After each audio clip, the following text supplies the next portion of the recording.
নমো তাচ্ছা ভগবতো অরহতো সম্মা সম্বুদ্ধাচ্ছা।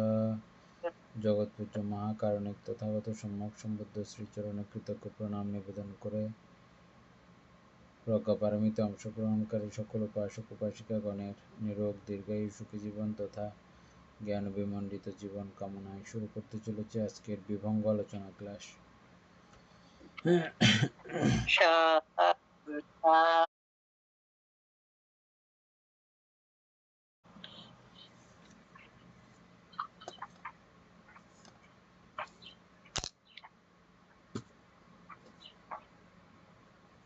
উপাসক শুরু করেন।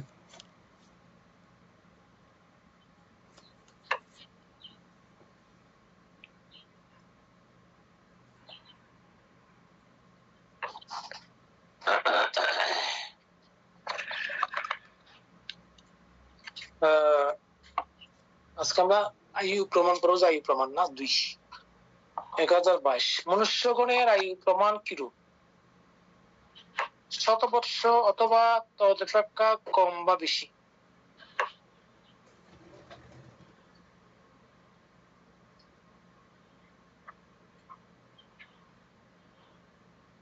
মনুষ্যগণের আয়ু প্রমাণ তার মানে 100 বছর 100 থেকে বেশি হবে এই তো মানতে না। শতবর্ষ অথবা তদপেক্ষা কম বা বেশি। এখন বর্তমানে একটা শতবর্ষ হিসেবে লেখছে আর কি, এর থেকে কমও হয় বেশিও হয়। হ্যাঁ সেটাই। আচ্ছা, চতুর্মহারাজিক দেবগণের এই প্রমাণ কিরূপ? যা মনুষ্যগণের 50 বছর তা চতুর্মহারাজিক দেবগণের এক রাত্রি দিন। তার মানে ওদের 2 দিন, আমাদের আয়ু শেষ। তাও না,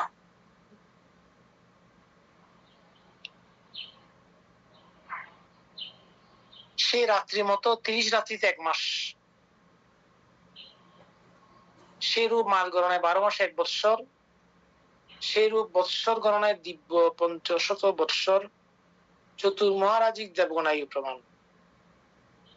মনুষ্য গণনায় কত হয়? 90 লক্ষ বৎসর।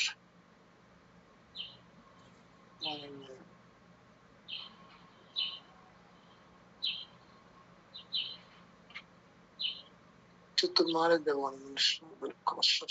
আচ্ছা, ত্রয়োতিংশ দেবগণের আয়ু প্রমাণ কিরূপ? তাবতিংশ যা মনুষ্যগণের 100 বৎসর।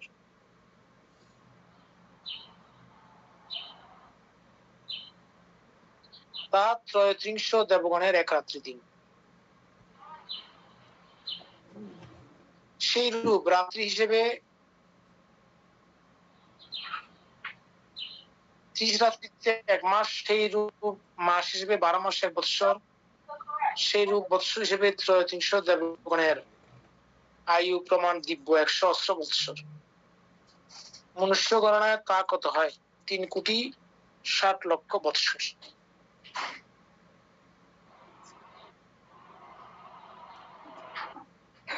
এটা হচ্ছে ত্রয়োত্রিংশ দেবগণ আয়ু প্রমাণ।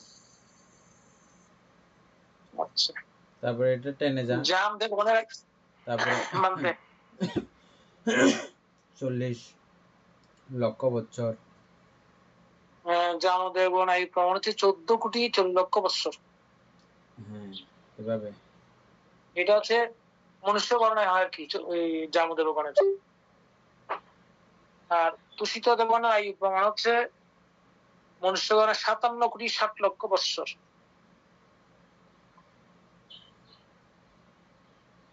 আচ্ছা, নির্মাণরতি দেবগণের আয়ু প্রমাণ হচ্ছে মনুষ্য গণনায় 230,40,00,000 বৎসর।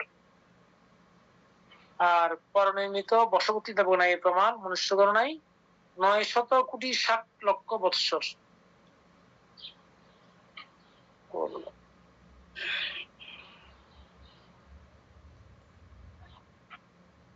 তার মানে সবচেয়ে বেশি আয়ু হচ্ছে পরনির্মিত বশবর্তী দেবগণের মধ্যে, না? হ্যাঁ,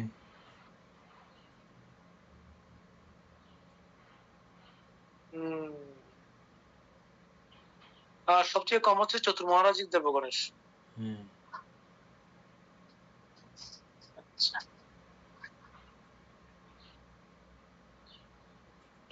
সর্বকামে সমৃদ্ধিশালী এই 6 কামবছরে সকলে একত্রিত ভাবে আয়ু কত হবে? 1228,50,00,000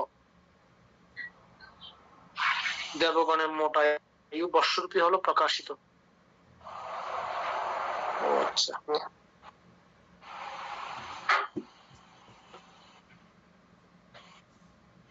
আচ্ছা। 1024 প্রথম ধ্যান কে? ধ্যানের মধ্যে কি বলা হচ্ছে? আচ্ছা, জ্ঞান। ধ্যান এই পালি শব্দ, যে ধাতু নিষ্পন্ন অর্থাৎ চিন্তা করা। বদন্ত বুদ্ধ ঘোষ বুদ্ধ ঘোষ কি ভিক্ষু ছিলেন আগে? হ্যাঁ, ভিক্ষু ছিলেন। ও আচ্ছা, না ভিক্ষু তারপর বুদ্ধ ঘোষ লাগাইতে হবে। বদন্ত বুদ্ধ ঘোষ ধ্যান বা জ্ঞান শব্দের এরূপ ব্যাখ্যা করেছেন।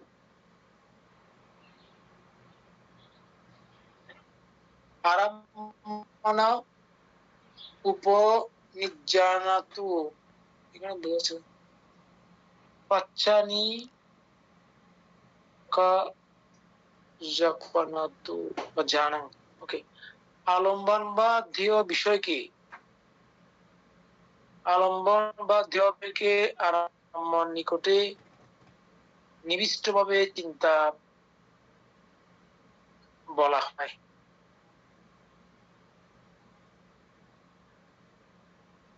ওইটা হচ্ছে ধ্যান। ইচ্ছাকৃত ভাবে কোন এক আলম্বনের উপর চিত্ত নিবিষ্ট বা সমাহিত করাকে ধ্যান বলা হয়।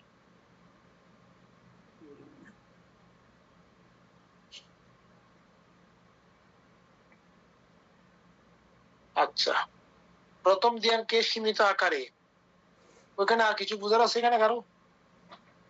ওটাই আগের মতো টেনে টেনে যেতে পারবে।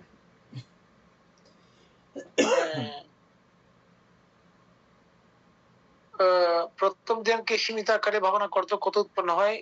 জন্মগ্রহণ করে সীমিত আকারে ভাবনা করত ব্রহ্ম পরিষদ দেবগণের সাহায্য উৎপন্ন হয়। তাদের এই প্রমাণ কত? 1 কল্পের 1/3। এখানে এক বলা হচ্ছে কি, রূপলোকে কোন সূর্য নাই বলে দিবারাত্র ভেদ নাই। ও আচ্ছা, রূপ ব্রহ্মলোকে বাদে সূর্য নাই না।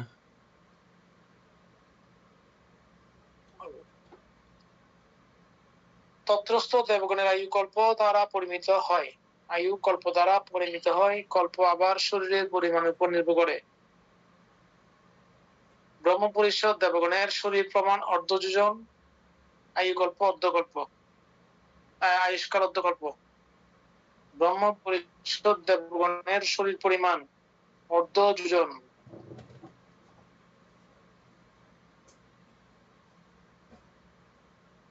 কি বলে?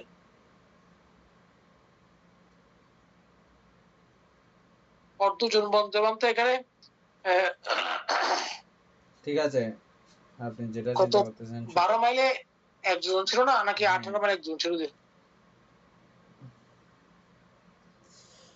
ও,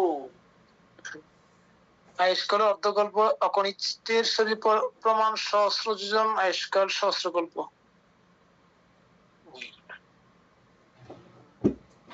আচ্ছা, প্রথম ধ্যান মধ্যম আকারে ভাবনা করত কোথায় উৎপন্ন হয়? প্রথম ধ্যান মধ্যম আকারে ভাবনা করত সত্যগণ ব্রহ্ম পুরোহিত দেবগণের সাহায্য উৎপন্ন হয়। তাই তাদের এই পরিমাণ কত? অর্ধকল্প। আচ্ছা, তাইলে এগুলো ট্রেনে যাবো নাকি? এখানে তো এই কল্প দিয়ে আমাদের কোনো কাজ নেই। টেনে যান।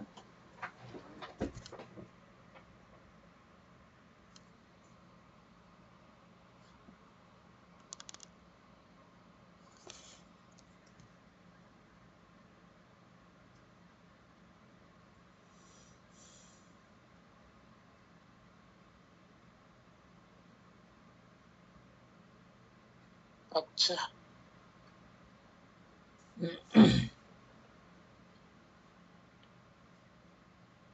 7 নম্বর পরিমাণতে না এই পর্যন্ত। আচ্ছা, 1029 বলে পূর্ণতা যে উৎক্ষিপ্ত হয়ে কামার উপরকে হন কত? ভবাগ্রপ্রাপ্ত জন পুনঃ দুর্গতিপ্রাপ্ত। এমনকি তাদৃশ্য দীর্ঘায়ু সত্যগণ আয়ু ক্ষয়ী হন চ্যুত, কোনরূপ ভবই নিত্য নহে মহর্ষি কর্তৃক ইহা ভাষিত। তদ্হেতু ধীর প্রাজ্ঞ নিপুণ অর্থচিন্তক জরা মৃত্যুর মুক্তির তরে উত্তম মার্গ করেন ভাবিত। পবিত্র মার্গ ভাবনা করত নির্বাণ পথে হয়ে নিযুক্ত, সর্ব আসব পরিজ্ঞাত হয়ে অনাসব ব্যক্তি হন পরিনিবৃত।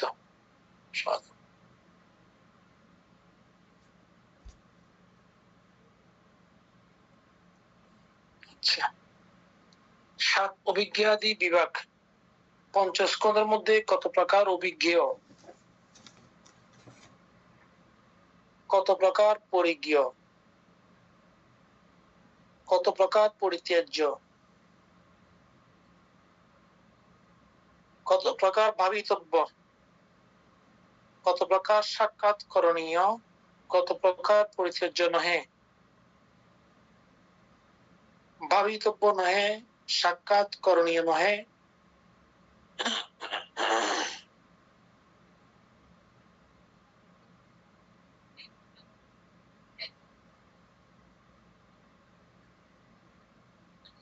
পরিজ্ঞেয় মানে কি? আচ্ছা, তো পরে আচ্ছা, পরে আছে না? আচ্ছা আচ্ছা। 7 প্রকার চিত্তের মধ্যে কত প্রকার পরিজ্ঞেয়, কত প্রকার পরিজ্ঞেয়, কত পরিত্যাজ্য। আচ্ছা, তাহলে প্রশ্ন তো রূপস্কন্ধ অভিজ্ঞেয়, পরিজ্ঞেয় পরিত্যাজ্য নহে, ভাবিতব্য নহে, সাক্ষাৎ করণীয় নহে। রূপস্কন্ধ অভিজ্ঞেয়, তার মানে অভিজ্ঞ দ্বারা রূপস্কন্ধকে বোঝা যায়, সেটা বোঝানো হচ্ছে মধ্যে।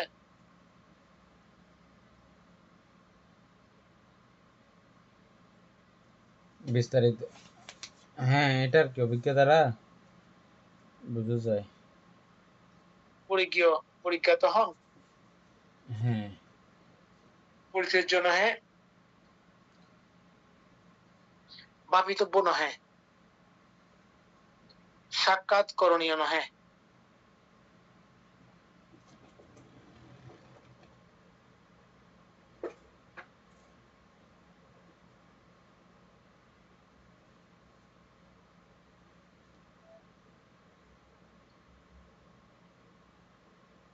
আগেরগুলোর মতো নিচে উত্তর থাকবে সুন্দর করে।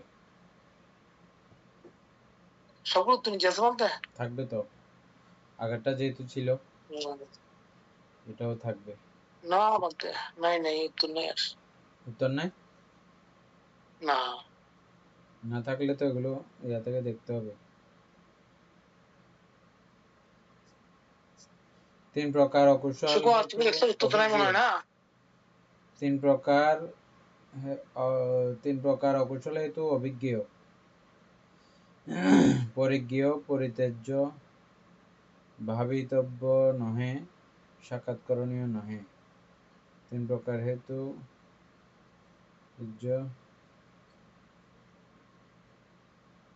3 প্রকার কোথায় পেয়েছেন যে বলতে আপনি? না, এগুলো আমি নিচে দেখতেছি যে আসেনি উত্তর।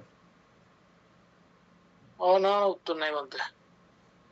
উত্তর আচ্ছা, না থাকলে পঞ্চম কত অভিজ্ঞ, কত প্রকার পরিজ্ঞ, কত প্রকার পরিত্যাজ্য। ওই 991 নাম্বার দেখতে বলছে বলতে এখানে।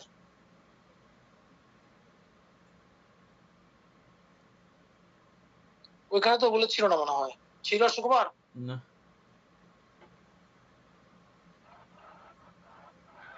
না, সেগুলো ছিল না অবশ্যই। এটা আসলে ইয়া দিয়ে বুঝাচ্ছে যে আর কি, মানে জানার উপলব্ধি, অভিজ্ঞ মানে হচ্ছে যে যা জানা বা উপলব্ধি করা যায়। আচ্ছা, যদি উত্তর না থাকে আমরা ইয়া থেকে দেখে দেখে যাই, চ্যাট জিপিটি থেকে দেখে দেখে যাই। বন্ধ না বন্ধ মঙ্গল হোক।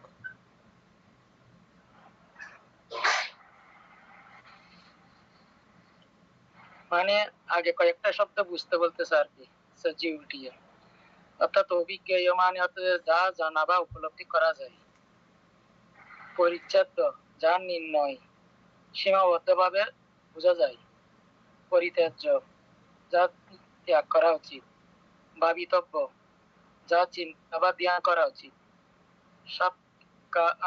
সাক্ষাৎকরণীয়, যা প্রত্যক্ষভাবে উপলব্ধি করা উচিত, পরিত্যাজ্য নয়, ভাবিতব্য নয়, সাক্ষাৎকরণীয় নয়, সেগুলো ওই শ্রেণীতে পড়ে না। তারপরে হচ্ছে যে 1 নাম্বার,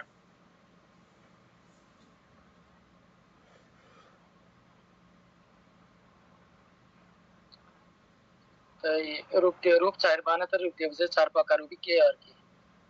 রূপ অভিজ্ঞেয়, পরিচ্ছেদ্য, আবার প্রসঙ্গভেদে কখনো পরিত্যাজ্য, কখনো ভাবিতব্য, কখনো সাক্ষাৎকরণীয়।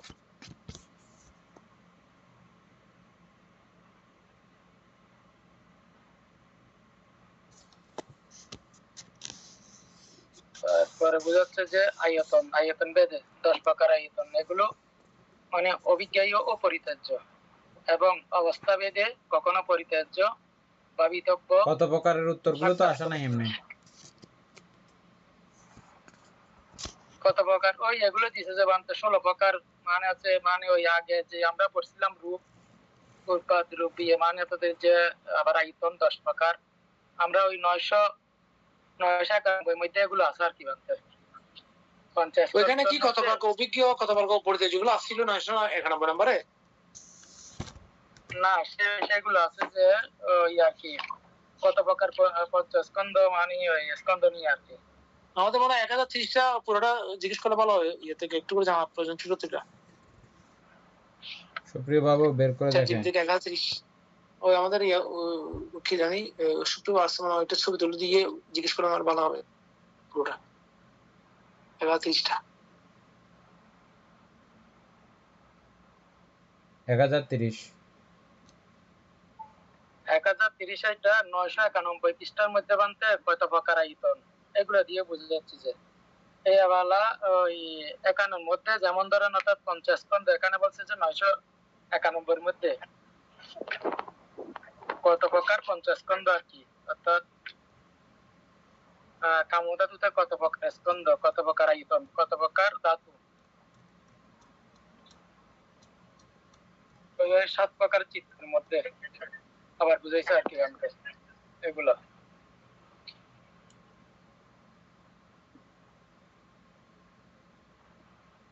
বুঝা যায় না মনে হয় না বানতে নাকি? না,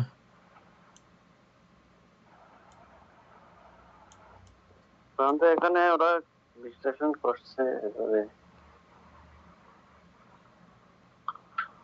বুদ্ধ দর্শন অনুসারে মোক্ষ বা নির্বাণ লাভের জন্য কোন উপাদানটির সাথে আমাদের মনের সম্পর্ক কেমন হওয়া উচিত, এই টেক্সটে সেটাই নিখুঁত গাণিতিক বিন্যাসে দেখানো হয়েছে। 1. মূল 5টি পরিভাষার সহজ অর্থ। টেক্সটের মূল বিশ্লেষণটি বুঝতে হলে প্রথমে এই 5টি পারমার্থিক শব্দের অর্থ বুঝতে হবে। অভিজ্ঞেয়, যা পারমার্থিকভাবে বিশেষভাবে জানা বা প্রজ্ঞার আলো দিয়ে বোঝার যোগ্য। পরিজ্ঞেয়, যাকে চারপাশ থেকে পুঙ্খানুপুঙ্খভাবে বা গভীরভাবে পরীক্ষা করে অনিত্য, দুঃখ ও অনাত্মা হিসেবে চিনে নিতে হয়। পরিত্যাজ্য, যা তৃষ্ণা বা ক্লেশ তৈরি করে এবং মন থেকে সম্পূর্ণ বর্জন বা ত্যাগ করতে হয়। ভাবিতব্য, যা মনের ভেতর বারবার অনুশীলন, ভাবনা বা উৎপন্ন করতে হয়, যেমন ধ্যান, অষ্টাঙ্গিক মার্গ। সাক্ষাৎকরণীয়, যাকে সরাসরি নিজের প্রজ্ঞা দিয়ে প্রত্যক্ষ অনুভব বা উপলব্ধি করতে হয়, যেমন নির্বাণ। 2. টেক্সটে প্যারাগ্রাফ ভিত্তিক পুঙ্খানুপুঙ্খ বিশ্লেষণ, স্কন্ধ বা পঞ্চপ্রধান বিশ্লেষণ। রূপ, স্কন্ধ অভিজ্ঞেয়, পরিজ্ঞেয়, পরিত্যাজ্য নহে, ভাবিতব্য নহে, সাক্ষাৎকরণীয় নহে। 4 প্রকার স্কন্ধ, অভিজ্ঞেয়, পরিজ্ঞেয়, কখনো কখনো পরিত্যাজ্য। আচ্ছা উপরটা কি শেষ করে দিচ্ছি, এখানে কত প্রকার এগুলো বিশ্লেষণ করে নাই? না এগুলো বলছি না দাদা, এগুলো একই লেখা আর কি, যেগুলো পড়তেছে আমি সংক্ষেপে বলে দিছিলাম আর কি, সংক্ষেপে যেটা আছে।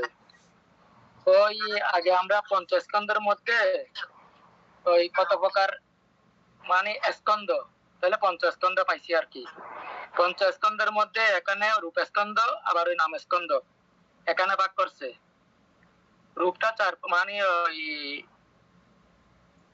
রূপ অভিজ্ঞেয়, পরিচ্ছেদ্য, আবার প্রসঙ্গভেদে কখনো কখনো পরিত্যাজ্য, কখনো না কখনো আবার 100 পরেরটা চলে গেলে হবে না তো। প্রথমটা প্রশ্ন কত প্রকার পরিজ্ঞ, এখানে ওই উনি যেটা বলছেন একটু আগে সুপ্রিয় পড়ছে, ওইটা অযোগ্য অনাত্মাকে পরীক্ষা করে এটা জ্ঞাত হন, ঠিক আছে? এটা কত প্রকার প্রতিযোগ, কত প্রকার উনি প্রতিযোগ করবেন, কত প্রকার ভাবিতব্য হয় আমাদের চিন্তা শক্তি। এগুলোর মধ্যে বেছে নিতে হবে, যে এগুলো দেয় নাই, অর্থাৎ আয়তন থেকে বেছে নিতে হবে, পঞ্চস্কন্ধ থেকে বেছে নিতে হবে, তারপরে তাবিংশতি ইন্দ্রিয় থেকে বেছে নিতে হবে।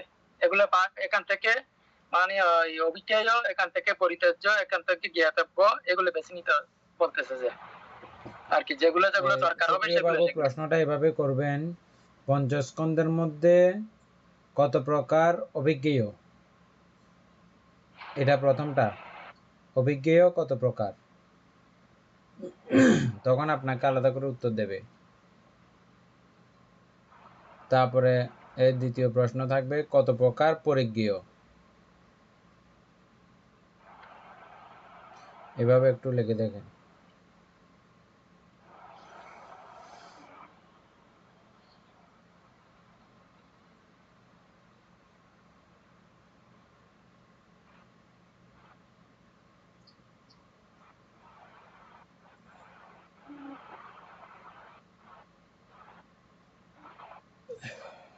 পাইছেন?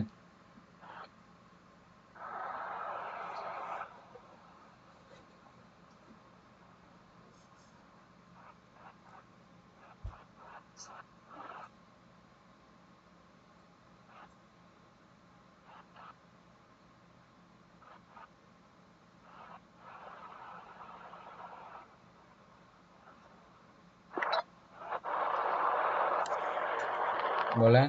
এখানে লিখছি এরকম,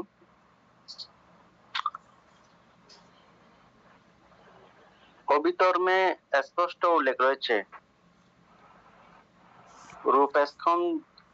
রূপস্কন্ধ অভিজ্ঞ এবং পরবর্তীতে বলা হয়েছে 4 প্রকার স্কন্ধ অভিজ্ঞ। এখানে 4 প্রকার স্কন্ধ বলতে বেদনা, সঙ্গ, সংস্কার ও বিজ্ঞান স্কন্ধকে বোঝানো হয়েছে। পঞ্চস্কন্ধ এবং তাদের অভিজ্ঞ হওয়ার বিন্যাস। রূপস্কন্ধ এখন তাহলে পঞ্চস্কন্ধের মধ্যে 4 স্কন্ধ অভিজ্ঞেয়, এটা লিখছে যে না 5 স্কন্ধ সবগুলো অভিজ্ঞেয়। 5 স্কন্ধ সবগুলোই অভিজ্ঞেয়, এটা স্পষ্ট করে লিখছে নাকি আলাদা আলাদা করে লিখছে? এভাবে লিখছে, তবে ভেঙে ভেঙে দিছে আর কি। পঞ্চস্কন্ধের মধ্যে সবগুলোই অর্থাৎ 5 প্রকার স্কন্ধই অভিজ্ঞেয়। হ্যাঁ। অভিধর্মে স্পষ্ট উল্লেখ রয়েছে রূপস্কন্ধ অভিজ্ঞ এবং পরবর্তীতে বলা হয়েছে 4 প্রকার স্কন্ধ অভিজ্ঞ। এখানে 4 প্রকার স্কন্ধ বলতে বেদনা, সঙ্গ, সংস্কার ও বিজ্ঞান স্কন্ধকে বোঝানো হয়েছে। আচ্ছা ওটা বাদ দেন এবার, তাহলে এটা একটা বুঝলাম। তারপরে কত প্রকার পরিজ্ঞেয়,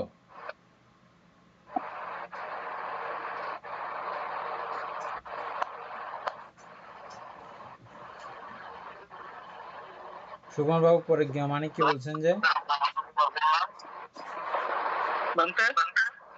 পরিজ্ঞেয়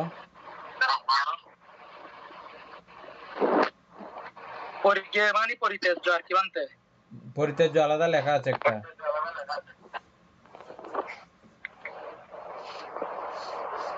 এখানে লিখছে পঞ্চস্কন্ধের মধ্যে সবগুলোই অর্থাৎ 5 প্রকার স্কন্ধই পরিজ্ঞেয়। হ্যাঁ, পরিজ্ঞেয় মানে কি?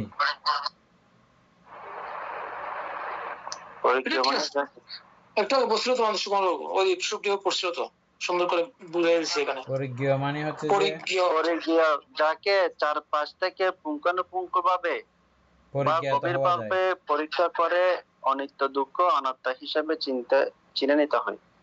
এটা হচ্ছে পরিজ্ঞেয়। তারপর হচ্ছে যে পরিত্যাজ্য। পরিত্যাজ্য হচ্ছে যা তৃষ্ণা বা ক্লেশ তৈরি করে এবং মন থেকে সম্পূর্ণ বর্জন বা ত্যাগ করতে হয়। তাহলে কত প্রকারের বেলায় 5 প্রকার তাও। হ্যাঁ, 5 প্রকার। তারপরে ভাবিতব্য, তাও 5 প্রকার। এগুলো তো অবশ্যই ভাবতে হবে আর কি। হ্যাঁ, সাক্ষাৎ করণীয় এগুলো ভাবিতব্য তো 5 প্রকার কেমনে হবে? হ্যাঁ, মানতে ভাবিতব্য 5 প্রকার কেমনে হচ্ছে? না হয়তো পারবে তো।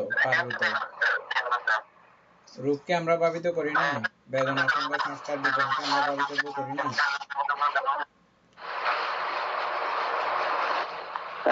ওইটা মানে ভাবিত হলো মনের ভেতর বারবার অনুশীলন করা। হ্যাঁ, তাহলে কত প্রকারের মধ্যে 5 প্রকার সবগুলোই থাকবে তো না? অবশ্যই ক্যালকুলেট আসবে। তারপরে কত প্রকার সাক্ষাৎ করণীয়, তাও 5 প্রকার। সবগুলোকে সাক্ষাৎ করা।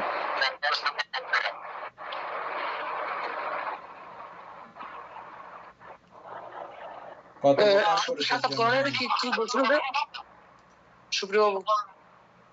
সাক্ষাৎ করণীয় যাকে সরাসরি নিজের প্রজ্ঞা দিয়ে প্রত্যক্ষ অনুভব বা উপলব্ধি করতে হয়, যেমন নির্বাণ। প্রত্যক্ষ বা উপলব্ধি করা আর কি এগুলো। পরিত্যাজ্য নহে।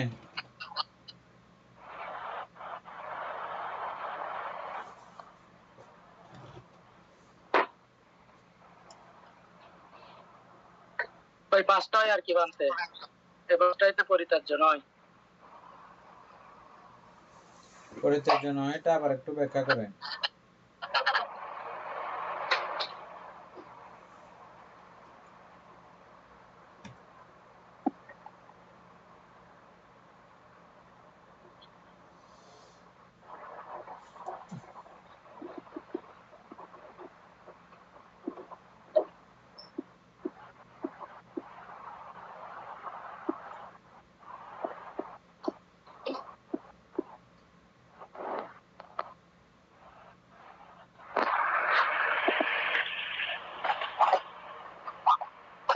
এখানে লিখছে সম্পূর্ণভাবে পরিত্যাজ্য নহে এক প্রকার।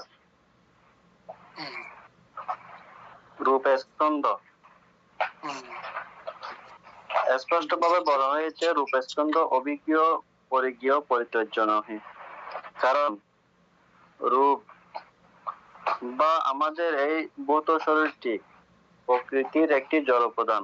শরীর নিজে কোনো ভাব বা অকুশল কর্ম করে না যা মন থেকে উপড়ে ফেলা বা ত্যাগ করা সম্ভব।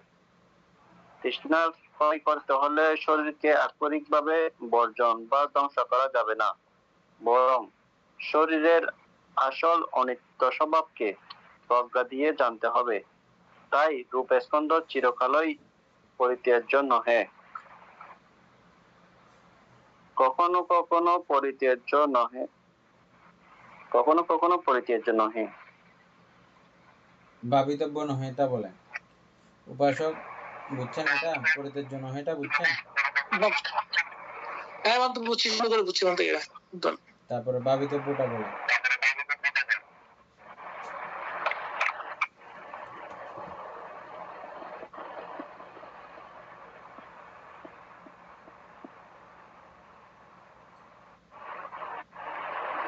ভাবিতব্য নয়, সাধক করণীয় নয়, দুইটাই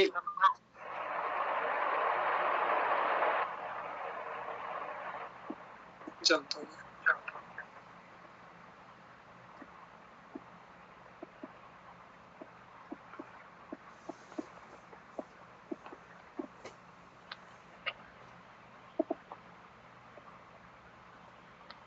এখানে দিছে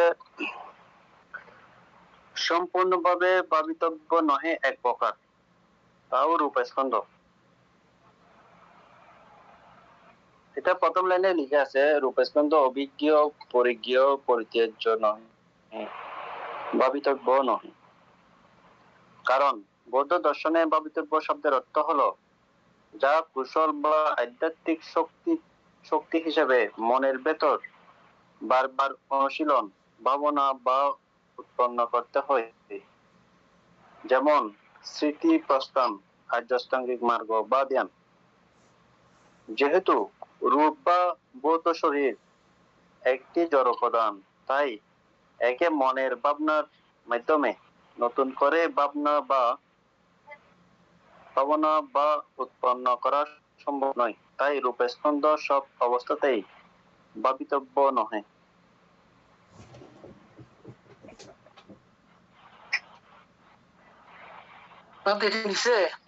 হ্যাঁ, এটাতে আরো লিখছে, কখনো কখনো ভাবিতব্য নহে 4 প্রকার। মানসিক 4 স্কন্ধ, বেদনা, সংজ্ঞা, সংস্কার ও বিজ্ঞান স্কন্ধ। 4 প্রকার স্কন্ধ কখনো কখনো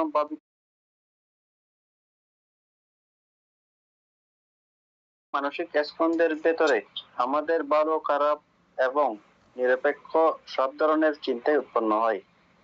ভাবিতব্য কোনগুলো? এই স্কন্ধগুলোর অন্তর্গত যে অংশগুলো কুশল বা জ্ঞানের সাথে যুক্ত, যেমন প্রজ্ঞা, সমাধি, সচেতনা, সেগুলো হলো ভাবিতব্য বা চর্চার যোগ্য।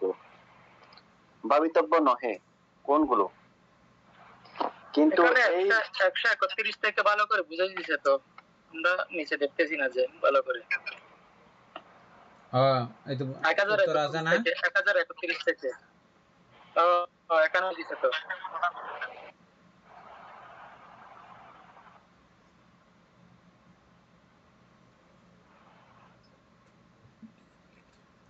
ঠিক আছে, যাই হোক, আমরা এখানে বুঝছি তো মোটামুটি একটা। তাহলে এখানে পরিত্যাজ্য নহে, ভাবিতব্য নহের ব্যাপারটা হচ্ছে যে কি, যেগুলো অকুশল ধর্ম, যেগুলো ভাবিতব্য করলে ক্ষতি, ওগুলো ভাবিতব্য নয়। সাক্ষাৎকরণীয় নহে, যেগুলো অকুশল, এগুলো সাক্ষাৎকরণীয় নয়, ওইভাবে হবে। কিন্তু রূপটা কেন বলতেছে মানতে?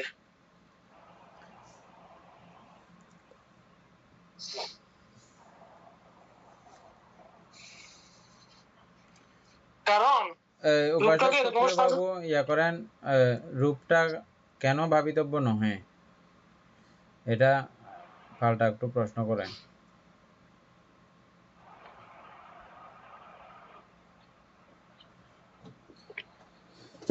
রূপ হিসেবে ওইটা না থাকলে ওই বাকি 4টা তো কোনো মূল্য নাই, ওইটাকে নিয়েই তো ভাবতে হবে, তাই না? নাকি? এটা একটু পাল্টা প্রশ্ন করেন, আমরা 31টা দেখি। উপাসক 31। আচ্ছা, রূপস্কন্ধ অভিজ্ঞ, পরিজ্ঞ, পরিত্যাজ্য নহে, ভাবিতব্য নহে, সাক্ষাৎ করণীয় নহে। তাইলে রূপস্কন্ধ কোনো কিছু না।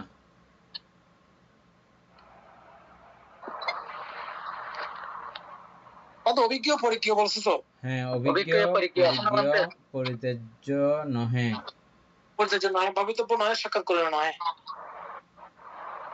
3টা নহে, 2টারই আছে। লিখছে এভাবে, রূপস্কন্ধ কেন কোন অবস্থাতেই ভাবিতব্য হতে পারে না। এর পেছনে 3টি প্রধান পারমার্থিক কারণ রয়েছে। 1. রূপ স্কন্ধের জড় বা অচেতন স্বভাব।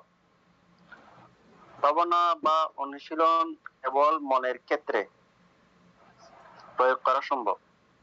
রূপ স্কন্ধ হলো আমাদের, আমি বলছি, উপাসক, অর্থাৎ রূপস্কন্ধ দ্বারা কোনো কিছু আপনি ভাবিত করতে পারবেন না। রূপস্কন্ধকে আপনি ভাবিত করতে পারবেন, কিন্তু রূপস্কন্ধ দ্বারা কোনো কিছু ভাবিত হয় না। এটা কারণ ভাবার শক্তি এটাতে নাই। হ্যাঁ, সেটাই, এটাই আমরা ওটাও জড়বাদ এসে বুঝছি আমি, ঠিক আছে, কিন্তু আমি আমার প্রশ্ন ওইখানে পাল্টা না। এখন ঠিক আছে, প্রশ্ন হচ্ছে কি, এখন ঠিক আছে, এটা না হলে আমরা বুঝতাম না তো।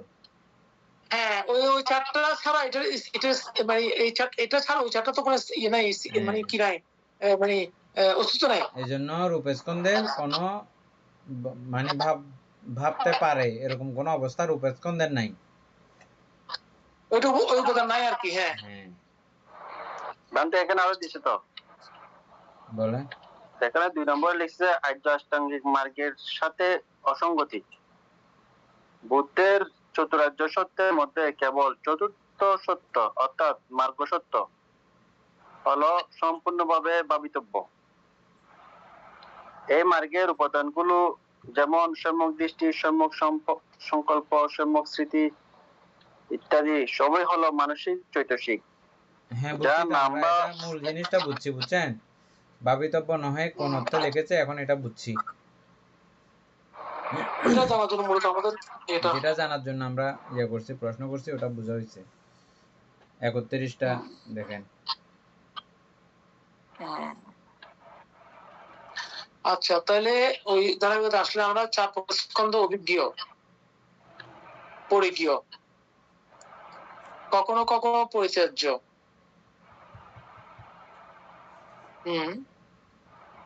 কখনো কখনো ভাবিতব্য, কখনো কখনো সাক্ষাৎ করণীয়, যখন যখন নির্বাণ অভিমুখে থাকবে তখন সাক্ষাৎ করণীয়, কখনো কখনো পরিত্যাজ্য নয়, যখন কুশলবাদী থাকবে তখন পরিত্যাজ্য নয়, ভাবিতব্য নহে, সাক্ষাৎ করণীয় নহে। যেহেতু কখনো কখনো দিছে ওই 4 স্কন্ধ।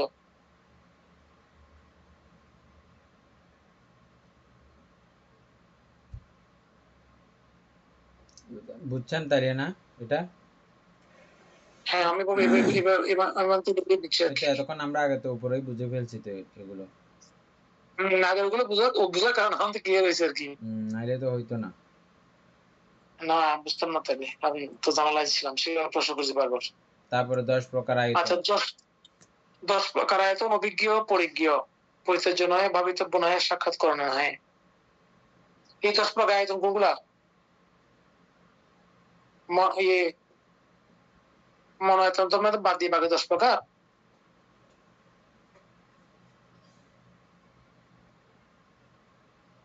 এটাকে একটু জানার প্রয়োজন ছিল বলতে। আরেকটু পড়েন না। ওগুলো আর কি আধ্যাত্মিক এবং বাহ্যিক গুলো আর কি। 12 প্রকার থাকার কথা, 10 প্রকার আছে যে এই জন্য বলতেছে আর কি। কোন দুইটা বাদ গেছে? ওইটা আসে নাই, মনটা আসে নাই আর কি। আচ্ছা, 2 প্রকার আয়তন অভিজ্ঞ, পরিজ্ঞ, কখনো কখনো পরিত্যাজ্য, কখনো কখনো ভাবিতব্য, কখনো কখনো সাক্ষাৎ করণীয়, কখনো কখনো পরিত্যাজ্য নয়, ভাবিতব্য নয়, সাক্ষাৎ করণীয় নয়। সুপ্রিয় বাবু দেখেন 10 প্রকার মধ্যে এগুলো কোন 12 প্রকারের মধ্যে কোন 2 প্রকার অভিজ্ঞ পরিজ্ঞ, এটা আলাদা আলাদা করে বের করেন। 10 প্রকার গুলো আর ইয়েগুলো কলার সময় বেরিয়েছে। যাও, 16 প্রকার ধাতু অভিজ্ঞ, পরিজ্ঞ, পরিত্যাজ্য নহে, 16 প্রকার ধাতু ভাবিতব্য নয়, সাক্ষাৎ করণীয় নয়। 2 প্রকার ধাতু অভিজ্ঞ, পরিজ্ঞ, কখনো কখনো পরিত্যাজ্য। সুকুমার বাবু কেমনে বলছেন যে মনেরটা বাদ দিয়ে? বলতে এমনি আইডিয়া করে বলছেন যে না, এখানে বানতে আইডিয়া বলতে আর কি, আমরা তো আইতন করছি না, আইতনটা 12 প্রকার। 12 প্রকার থেকে যে 10 প্রকার আসছে বানতে, তাহলে মন এবং ধর্ম বাদ গেছে আর কি। তো অর্থাৎ মানে যেগুলো মানে অর্থাৎ চক্ষু আয়তন থেকে মানে অর্থাৎ কায় আয়তন পর্যন্ত। তো ওখানে আবার রূপাই এখন 5টা, মোট 5টা 10টা। তারপর 2 প্রকার আয়তন অভিজ্ঞ পরিজ্ঞ, তারপর ওই 2 প্রকারকে লিখছে। তফাৎ কি, ব্যবধান কি করছে এখানে? কখনো কখনো ভাবিতব্য, কখনো কখনো সাক্ষাৎ করণীয়। 2 প্রকার বললে মানে যে চক্ষু এবং রূপ, এই 2 প্রকার মানে তো 2 প্রকার আসতেছে আর কি বানতে। আসতেছে, কেন আসতেছে এটা লেখা নাই তো। না জেনারেলি ভালো হবে, এগুলো আন্দাজি বলে তো আন্দাজে হবে না, বললে এটা একটা পরে স্মরণ পাবার দশা না। বন্ধু এখানে দুই চুপ। প্রকার আয়তন ও দুই প্রকার ধাতু লিখছে যে মনায়তন ধর্মায়তন। হুম দুই প্রকার ধাতু হচ্ছে মনোবিজ্ঞান ধাতু ধর্ম ধাতু। হ্যাঁ, তাইলে এই 10 প্রকার আয়তন অভিজ্ঞেয় ও বলছে বলতে শুন ফাঁকা দাদুর কথা বলতেছে। না, না, ওটাই বলছে তো, এখানে 10 প্রকারটাও বলছে তো। 10 প্রকার আয়তন 16 প্রকার ধাতু। এগুলো হলো আমাদের পঞ্চেন্দ্রিয়, চোখ, কান, নাক, জিহ্বা, ত্বক এবং তাদের বাহ্যিক বিষয় রূপ, শব্দ, গন্ধ, রস, স্পর্শ, টোটাল 10টা। হুম এরা সম্পূর্ণ জড় বা রূপের অংশ। তাই রূপ স্পন্দের মতোই এরা কেবল জানার ও পরীক্ষা করার যোগ্য, অভিজ্ঞেয় ও পরিজ্ঞেয়, কিন্তু পরিত্যাজ্য বা বক্তব্য নহে। ঠিক আছে। আর 2 প্রকার। দুই প্রকার আয়তন ও দুই প্রকার ধাতু। দুই প্রকার আয়তন হচ্ছে মনায়তন, ধর্মায়তন এবং দুই প্রকার ধাতু হচ্ছে মনোবিজ্ঞান ধাতু, ধর্ম ধাতু। এগুলো আমাদের মন এবং মনের ভেতরের উপাসক দৈত্য চিন্তার সাথে দেখেন। যুক্ত। ঠিক আছে, তাইলে আমাদের 7 প্রকার কে বাদ করছে, যে 7 প্রকার যে আমরা আগে বুঝছিলাম, হুম 5 প্রকার দিয়ে আবার এই 2 প্রকার মানে তো দেখে যোগ করছে আর কি। 2 প্রকার অভিজ্ঞেয়, পরিজ্ঞেয়, কখনো কখনো পরিত্যাজ্য, কখনো কখনো ভাবিতব্য, যেহেতু সাক্ষাৎকরণীয়। মনের চিন্তার মধ্যে পাপ পুণ্য দুই থাকে, তাই মনের খারাপ চিন্তাগুলো পরিত্যাজ্য, হ্যাঁ ধ্যানের ঠিক আছে। চিন্তাগুলো ভাবিতব্য এবং মনের পরম শান্তি বা সাক্ষাৎকরণীয়। হ্যাঁ ঠিক আছে। আর যেগুলো খুব কম পরিত্যাজ্য হয়, যখন কুশল পক্ষীয় তখন পরিত্যাজ্য নয়। অকুশল প্রকার পরিত্যাজ্য। হ্যাঁ, তারপরে 16 অকুশল প্রকার ধাতুর অকুশল বেলায়ও সেম। পরিত্যাজ্য, কুশল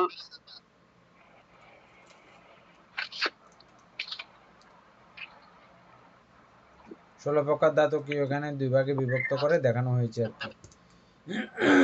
আর 2 প্রকার দিয়ে 18 প্রকার।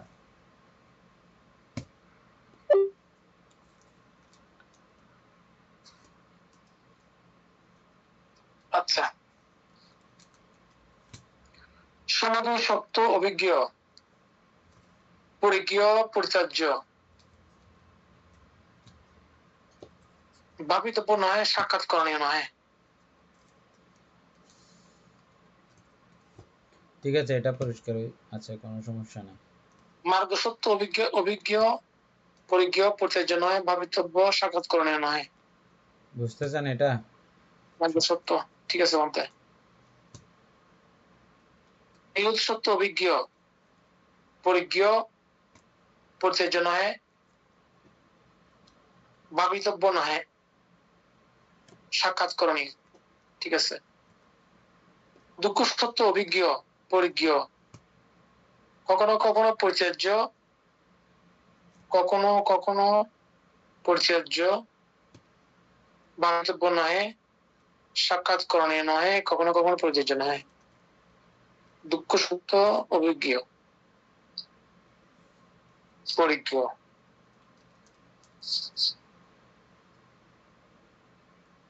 কখনো কখনো পরিত্যাজ্য,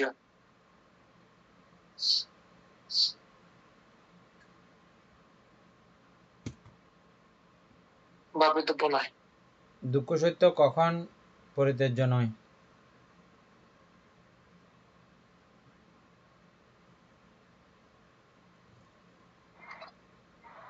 বলতে দুঃখ সত্য যখন জানা যাবে, দুঃখ সম্পর্কে জানতে পারবে তখন পরিত্যাজ্য নয় আর কি। এটা দুঃখ সত্যর ইয়েটা কি, দুঃখ সত্য যখন ইয়ে দিয়ে চিরক্ষণ জ্ঞান দ্বারা বুঝতে পারবে দুঃখ সত্য সম্পর্কে,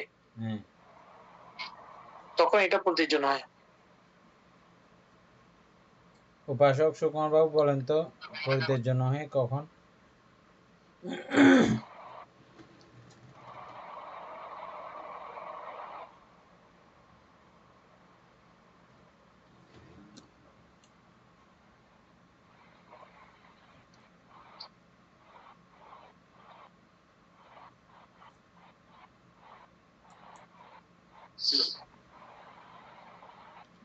সুকুমার বাবু মিউট করা।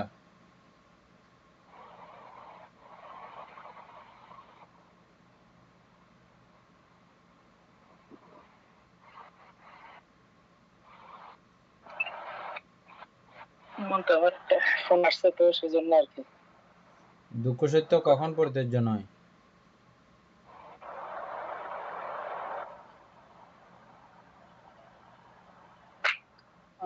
দুঃখ সত্যতা মানতে যখন অর্থাৎ এই দুঃখকে মানে পুঙ্খানুপুঙ্খানুভাবে অর্থাৎ উনি জানবে আর কি, এই যে তখন তো এটা মানতে পরিত্যাজ্য নয় আর কি মানতে। হয় নাই উত্তর প্রশ্ন ঠিক মতো বুঝেন নাই। উপাসক যাদিত্য বাবু বলেন তো আবার। দুঃখ সত্য কখনো কখনো পরিত্যাজ্য নয়। হ্যাঁ, তার মানে কখনো কখনো পরিত্যাজ্য, এটা আবার কখনো কখনো পরিত্যাজ্য নয়, মানে দুঃখকে আমি চাইলেও ও যাবে না। হ্যাঁ, এরকম কিছু অবস্থা, এরকম কিছু অবস্থা আছে কখন এটা যাবে না। আছে বলতে হ্যাঁ। তো এটা তো মানতে মানে পরিত্যাগের বিষয় নয়, তো এটা তো জানার বিষয় না। বলতে এখানে লিখছে যে দুঃখকে জোর করে ত্যাগ করা যায় না, দুঃখের কারণকে ত্যাগ করা যায়। হ্যাঁ,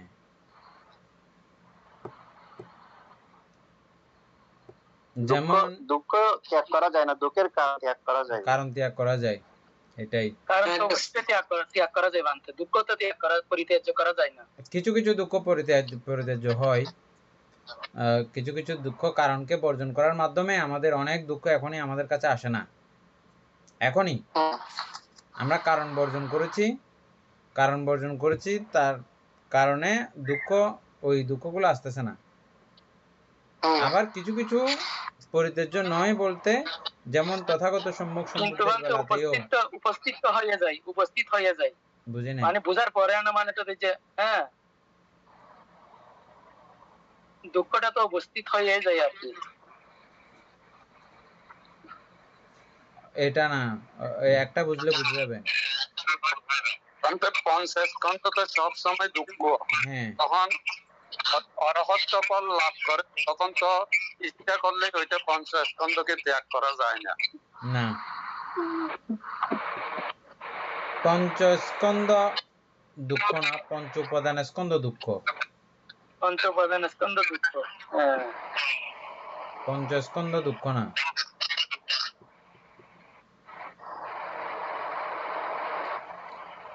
তারপরে যেটা বলতে চাইছিলাম,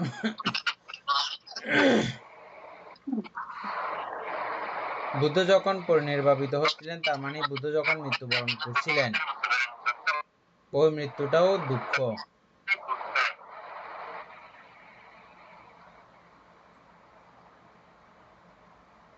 দুঃখাং আরিয়া সাচ্চাং,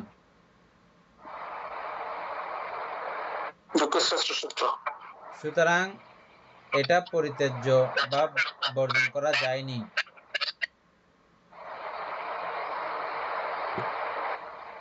এটা বাদ দেওয়া যাবে না, যায় না।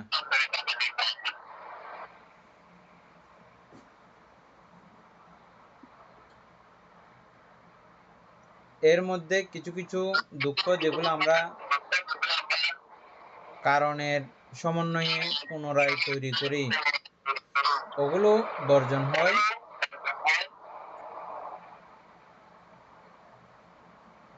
আর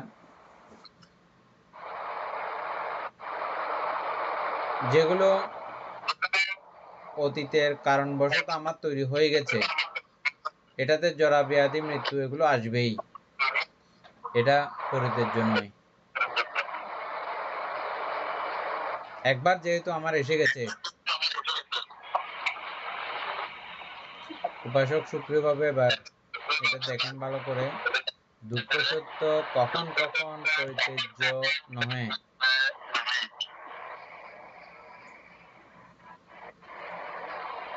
আপনার সাউন্ডটা সঙ্গে সঙ্গে মিউট করে রাখবেন, আপনার এটা বেশি আমাদের ডিস্টার্ব হয়ে যায়, জো জো করে আওয়াজ করে।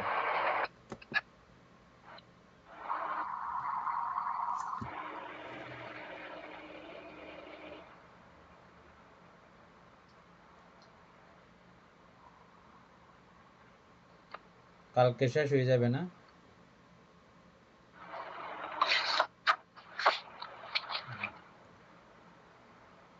শেষ হবে না, দেরি আছে। না মাত্র 45 ক্লাস পেয়েছে, আরো আপনার 10 পদের উপরে আছে। কারণ এটা একটু করে বুঝতে হচ্ছে তো, বলতে নাই তো চলে যাবে একটা নেই। হ্যাঁ,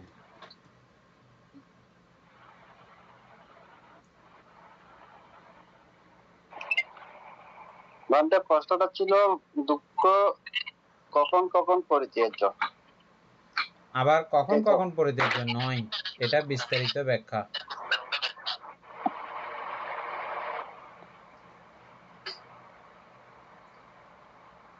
আমার মনে হচ্ছে দুঃখ কখনোই পরিত্যাগ নয় আর কি।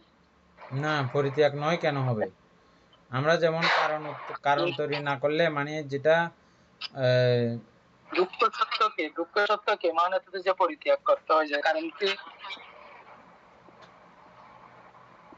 উপাসক জয়দত্ত বাবু বুঝছেন কিছু? এখানে লিখে দিচ্ছি তো, দুঃখ সত্য কখনো কখনো পরিত্যাজ্য নয়। হ্যাঁ, যদি পরিত্যাগ করা যাইতো না, তাহলে তো লিখে দিত পরিত্যাজ্য নয় সরাসরি। না, এখানে কখনো কখনো পরিত্যাজ্য নয় বলছে। প্রশ্ন ঘটনা আছে তো, কখনো কখনো পরিত্যাজ্য নয়, তার মানে কখনো কখনো হ্যাঁ। অপরিত্যাজ্য। পরিত্যাজ্য, হ্যাঁ, হ্যাঁ অবশ্যই পরিত্যাজ্য কখনো কখনো উল্টাইও আছে, পরিত্যাজ্য। তো যেহেতু কখনো কখনো শব্দটা ওইটাও আছে আছে। সেজন্য। হ্যাঁ সে কারণে বলতেছে কি। হ্যাঁ বুঝছেন সুকুমার বাবু? না ঠিক আছে বুঝছি, হুম, যে প্রশ্নের মধ্যে মানে করে যে একটু ইয়ে আছে আর কি বানতে। বান্দে এখানে লিখছে অভিধর্মের প্রামাণ্যিক নিয়ম অনুসারে দুঃখ সত্যের ক্ষেত্রে বলা হয়েছে এটি কখনো কখনো পরিত্যাজ্য, কখনো কখনো পরিত্যাজ্য নহে। পূর্বের প্রশ্নে আমরা দেখেছি কখন এটি পরিত্যাজ্য হয়। এবার আলোচনা করা যাক পারমার্থিক ও ব্যবহারিক সাধনার ক্ষেত্রে দুঃখ কখন কখন পরিত্যাজ্য নয়। আর্য সত্য হিসাবে যখন দুঃখ পঞ্চ প্রধান স্কন্ধ, চতুরার্য সত্যের প্রথম সত্য হলো দুঃখ আর্য সত্য। বুদ্ধের পরিভাষায় সংক্ষেপে এই পঞ্চ প্রধান স্কন্ধই হলো দুঃখ। কেন পরিত্যাজ্য নয়? আমরা যতদিন বেঁচে আছি আমাদের এই রূপ বেদনা সংজ্ঞা সংস্কার ও বিজ্ঞান স্কন্ধ আমাদের সাথেই থাকবে। আপনি চাইলে আপনার এই শরীর বা মনকে আক্ষরিকভাবে ফেলে দিতে বা বর্জন করতে পারবেন না। কর্তব্য এই স্তরে দুঃখের প্রতি বুদ্ধের নির্দেশ হলো একে বর্জন করা যাবে না, এবং বরং একে অনিত্য ও অনাত্মা হিসেবে গভীরভাবে পরীক্ষা করতে হবে, যাকে বলা হয় পরিজ্ঞেয়। তাই আর্য সত্য হিসেবে পঞ্চস্কন্ধের দুঃখ কোন অবস্থাতেই পরিত্যাজ্য নয়।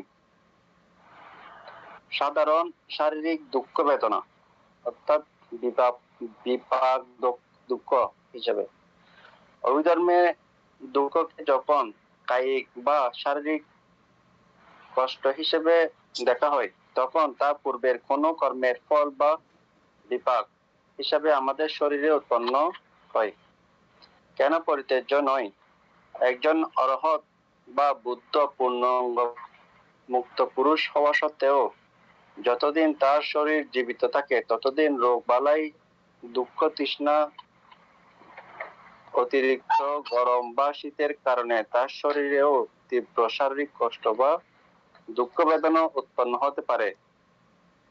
যেহেতু এটি পূর্বকর্মের ফল এবং শরীরে একটি স্বাভাবিক জড়ধর্ম, তাই একে মন থেকে জোর করে উপড়ে ফেলা বা পরিত্যাগ করা সম্ভব নয়। অব্যকৃত বা নিরপেক্ষ মানসিক দুঃখের ক্ষেত্রে মানসিক বেদনার মধ্যে কিছু অংশ থাকে যা অকুশল নয়, বরং প্রকৃতির নিয়ম বা কর্মের ফল হিসাবে আসে, যাকে অব্যকৃত বা নিরপেক্ষ বলা হয়। কেন পরিত্যাজ্য নয়? সাধনার অগ্রগতির একটি স্তরে, যেমন বিদর্শন জ্ঞানের উদয় বিজয় দর্শনের সময় সাধক যখন দেখেন যে তার প্রিয় ধ্যান বা মানসিক অবস্থাগুলো ভেঙে চূর্ণ বিচূর্ণ হয়ে যাচ্ছে, তখন এক ধরনের সূক্ষ্ম মানসিক কষ্ট বা উভয়ের উদয় হয়, যাকে বলা হয় বৈজ্ঞান বা আদিনব জ্ঞান। এই সূক্ষ্ম আধ্যাত্মিক কষ্টটি সাধারণ একটি অত্যন্ত প্রয়োজনীয় অংশ, সাধনার একটি অত্যন্ত প্রয়োজনীয় অংশ। একে জোর করে তাড়িয়ে দিলে বা পরিত্যাগ করলে পরবর্তী উচ্চতর প্রজ্ঞা লাভ করা যায় না। তাই সাধনার এই বিশেষ স্তরে এই দুঃখটি পরিত্যাজ্য নয়, বরং একে প্রজ্ঞার জ্বালানি হিসাবে ব্যবহার করতে হয়। সারসংক্ষেপ, সহজ কথাই, আমাদের এই দেহ ও মনের অস্তিত্বগত কাঠামোকে আমরা বেঁচে থাকা অবস্থায় বর্জন করতে পারি না। পূর্বকর্মের ফল হিসেবে আসা শারীরিক রোগ বা কষ্টকে এড়ানো যায় না, এবং সাধনার অগ্রগতির জন্য প্রয়োজনীয় সূক্ষ্ম আধ্যাত্মিক উপলব্ধির কষ্টকে ফেলে দেয়া যায় না। ঠিক এই কারণে এই বিশেষ পরিস্থিতিগুলোতে বৌদ্ধ ধর্মে দুঃখ পরিত্যাজ্য নহে বলে পারমার্থিকভাবে চিহ্নিত করা হয়েছে।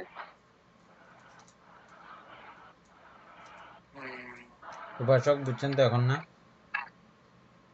হ্যাঁ, বাদ দে। ঠিক আছে, তাহলে আজকে অনেক এত পর্যন্ত থাকুক। সদ্ধর্মপ্রাণ প্রিয় উপাসক উপাসিকা বৃন্দ, এতক্ষণ যাবৎ আমরা বিভঙ্গ আলোচনা করেছি, এতে আমাদের অপরিমেয় পুণ্য সাধিত হয়েছে। পুণ্যরাশি অনন্ত চক্রবাহী সত্যগণকে দান করছি, গুরুবান্ধব দিগকে দান করছি, মাতা পিতাগণকে দান করছি। এই পুণ্যের কাছে আমরা প্রত্যেককে প্রার্থনা করব, নির্বাণ লাভ অবধি অসৎ ব্যক্তি মূর্খ ব্যক্তি পাপমৃত্যুর সংসর্গ লাভ না করে সদা সর্বদা জ্ঞান ঋষি কল্যাণ মিত্রের সান্নিধ্যের সংসর্গ লাভ করতে সক্ষম হই। এই রূপ সাধক কামনা পোষণ করে আজকের মতো ক্লাস এখানেই সমাপ্ত করছি। সাধু সাধু।